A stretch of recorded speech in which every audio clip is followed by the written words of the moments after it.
maksudnya pemikirannya berbobot gitu. Boy. Interupsi lagi. Maaf. Halo semuanya. Halo. Jadi balik lagi nih sama kita di podcast biologi. Jadi ada aku sebagai host, nama aku Sylvia Alifa Hakimah dan ini geng-geng aku. Namanya? Aku Shirley Taulia. Saya Gusti Dava. Aku Nola Dwi Eliza. Dan hari ini nih harinya nggak terlalu cerah ya. Kalau kalian semua nih kabarnya gimana nih? Bersemangat gak nih? Jujur enggak sih? Kami tidak bersemangat. Oke, well, Kuras banget energi. Iya.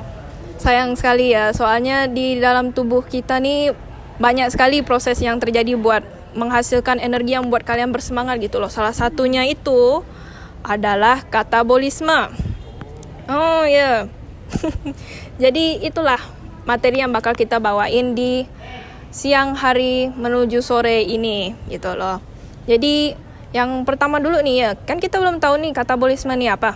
Coba siapa nih ya? Coba Kak Shirley nih yang bahas apa tuh katabolisme.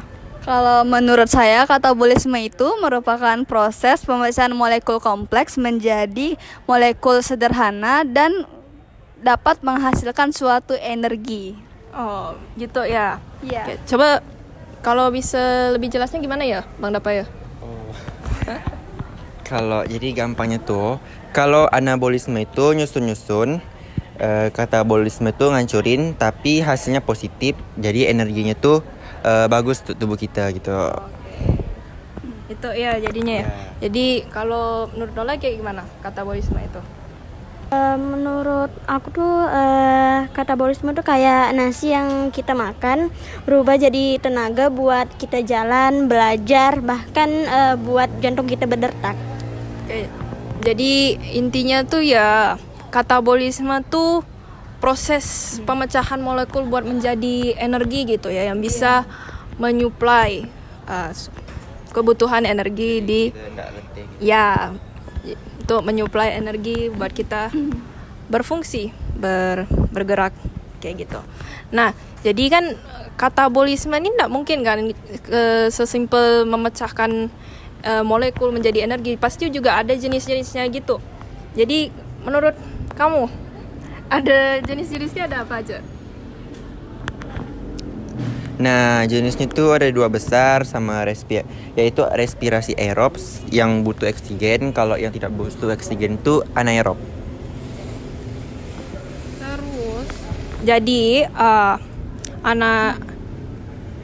jadi respirasi aerob itu dibagi lagi menjadi glikolisis, siklus Krebs, dan transport elektron gitu loh. Kalau anaerob biasanya lewat fermentasi, jadi kayak fermentasi alkohol, fermentasi asam laktat dan sebagainya.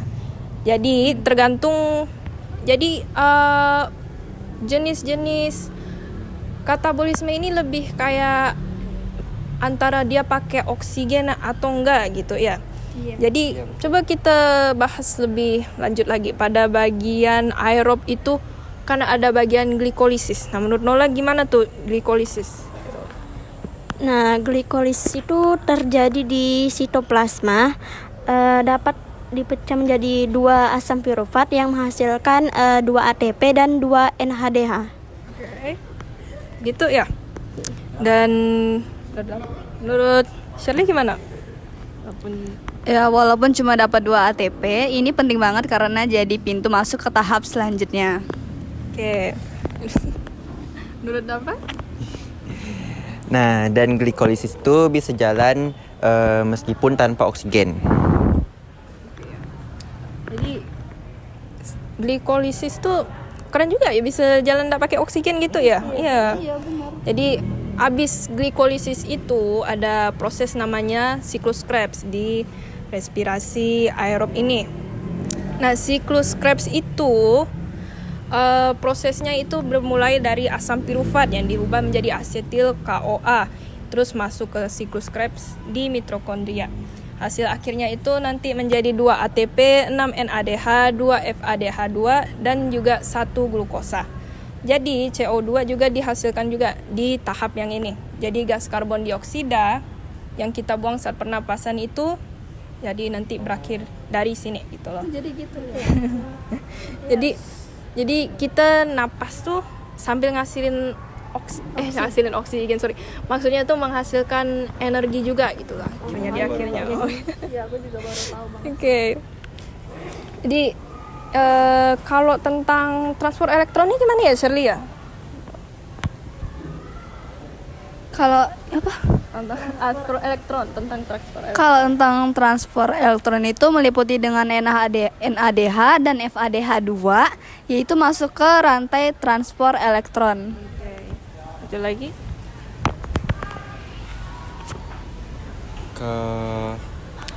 Di tahap ini elektron tuh ditransfer sampai bertahap-tahap, proton tuh dipompa, dan ATP sintase menghasilkan banyak energi sekitar 34 ATP.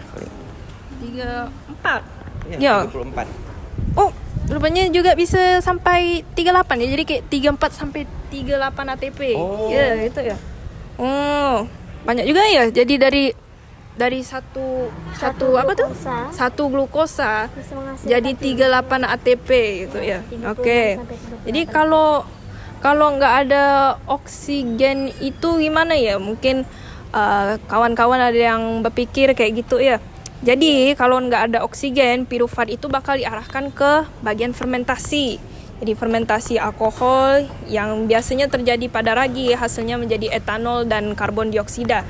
Itu yang bikin adonan roti mengembang. Mungkin ada yang pernah bikin roti gitu ya. Jadi di otot kita itu juga ada tentang fermentasi loh. Menurut Cherry gimana gitu? Kalau menurut aku ya, kalau di otot kita itu hasilnya itu menghasilkan asam laktat, yang dimana asam laktat itu membuat otot kita menjadi pegal setelah olahraga berat. Oke. Jadi kalau jadi gitulah ya, mungkin bisa sering terpikir habis olahraga tuh kan sering pegel, sering sakit gitu ototnya ya. Kayaknya itu jadi faktornya enggak sih? Ha-ha, Jadi kayak- karena Jadi kayak faktornya itu bikin kita pegal. kebanyakan asam laktat gitu. Oke. kalau Jadi malas olahraga itu kekurangan kali ya. Kekurangan zat besi enggak sih? bisa juga. Jadi energi, jadi yang bisa kita simpulkan lah ya secara kecil, energi dari anaerob itu lebih dikit daripada aerob gitu ya. Oke. Selain itu kita juga punya beberapa sumber energi lain. Jadi tidak cuma dari apa ATP ya. Tidak cuma dari ATP, ada juga yang dari lemak, dari protein. Nah, coba menurut Dapa nih kan ya. Kalau dari lemak tuh menurutmu kayak gimana gitu prosesnya atau cara Lemak itu bisa dikatabolismekan lewat beta oksidasi. Jadi hasilnya malah lebih banyak ATP dibanding glukosanya sih menurut aku. Jadi kayak gitu. Tapi kayak gimana? Tapi menurut aku tuh tubuh baru pakai lemak kalau cadangan glukosanya sudah habis. Jadi kalau beneran habis energi banget ya, belum makan, belum apa, barulah lemak itu disedot buat jadikan cadangan energi gitu loh. Selain ada lemak, kita juga punya sumber energi yang lain. Itu namanya protein. Protein itu pilihan terakhir karena protein itu dibutuhkan buat membangun otot-otot tubuh gitu ya. Jadi kalau tidak makan, tidak punya lemak, itu berarti dia bakal mulai makan ke otot badan. Makanya kita tuh penting sekali buat jangan kelaparan gitu ya. Kalau kelaparan tuh udah lemak, tak ada otot, tak ada lemak, masa cuman bergerak pakai tulangnya gitu kan? Tak ada tenaga jadi. Nggak ada tenaga, sangat lemah kali gitu. Oke ya, kayaknya kayak gitu. Oke. Karena Oke, kita balik lagi ya. Sorry tadi ada sedikit interupsi. Jadi kan kita tadi udah bahas tentang apa itu katabolisme, apa aja Sirkulasi Krebs. ya, tentang respirasi aerob dan anaerob. Ya, dan proses-prosesnya, terus ada sumber energi juga, terus kenapa kita ngerasa lelah, ngerasa pegel kalau habis olahraga, dan juga tentang fermentasi. Banyak lah ya yang udah kita bahas ya. Jadi biar kita bisa ngingat semuanya, gimana kalau aku bakal kasih? Gitu enggak sih? Iya, kita kasih Kasih quiz. pertanyaan gitu. Aku yang kasih, kalian yang jawab. Oke, jadi coba kita tanya Shirley dulu ya. Iya, boleh banget. Oke, katabolisme, ingat kan? Itu intinya kayak gimana sih? Intinya katabolisme itu merupakan pemecahan molekul kompleks menjadi molekul sederhana yang bisa menghasilkan suatu energi. Oke, aku mau juga dong. Ya belum ditanya, sabar. Ya, Oke. Oke, semangat kali ya. Ya, aku tanya nih ya. Dia terlalu semangat sih. Oke, fine, aku tanya. Oke, tahapan respirasi aerob itu apa aja? Tahapan respirasi aerob tuh ada glikolisis, siklus Krebs, dan juga transport elektronnya juga. Oke, bisa lah ya. Oke, terakhir buat Nola nih. Sumber energi selain glukosa tuh apa-apa aja? Sumber energi dari glukosa Iya. Iya, selain glukosa. kayak lemak dan protein. Oke, rupanya ingat semua ya. Mungkin karena Iyalah, soalnya kita kan anak pintar. Oke. 2045. Oke. Semengingat Oke. itu kan memang anak. Well, Ya, aku anak GOBTW. oh iya. Kakak ini berpromosi pula dia. Sales GO kakak. Iya. Aduh. Oke. Jadi kayaknya karena kita udah bahas kayak nggak semuanya sih, tapi kayak sebagian besar lah ya. Ada beberapa detail yang memang kita tidak masukkan ke dalam podcast ini karena detailnya terlalu ruwet, bukan ribet, mungkin panjang gitu loh ya. Tapi ya sudah, mungkin kawan-kawan sekalian bisa belajar detail-detail tersebut pada waktu tersendiri ya. Ya, jadi kesimpulan dari podcast kali ini, kita tadi itu membahas tentang katabolisme, yaitu proses pemecahan molekul-molekul besar untuk menghasilkan energi. Tadi kita udah bahas tentang jenis-jenisnya, ada respirasi aerob dan anaerob.